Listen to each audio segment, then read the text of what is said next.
The formal launch has happened and the countdown to trading under CFTA rules 12 months from now begins. But between now and the 1st of July 2020, there's still a lot of work that needs to be done. Some countries, for instance, are still concerned about potential revenue losses that may come with this free trade area.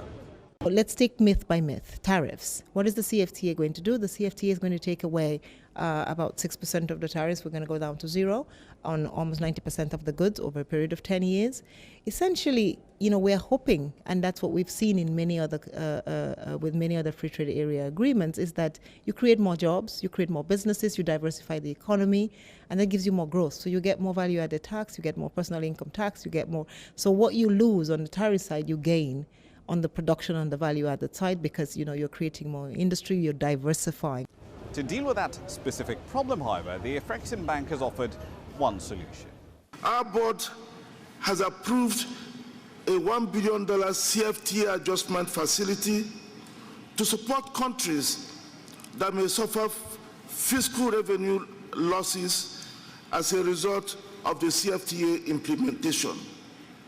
We hope that this will help countries to accelerate the ratification of the CFTA. By removing tariffs on about 90% of goods that are traded within the region and non-tariff barriers as well, the CFTA aims to boost the portion of intra-African trade from about 15 or 16%, where it is at the moment, to at least 60% by 2022. But remember, a lot of that trade, especially outside the monetary unions, tends to take place in a third currency. To come to Niger from Kenya, for instance, my team used an Ethiopian airline, and our tickets are priced in US dollars. Now, the AfCFTA Bank is estimating that cost of currency convergence on transactions of that nature, from the Kenyan shilling to the US dollar to Ethiopian birr, costs at least $5 billion a year across the continent. Now, of course, there's also no escaping the wider context in which this trade deal was arrived at a time when the United States has ignited disputes with the EU, her North American neighbors, China as well, and at the same time blocked the appointment of new judges at the WTO. The CFTA sort of stands out as a reminder that even in a cynical age of narrow self-interest, sometimes countries can still put their common interests over and above the national ones. It's a path towards creating an internal market.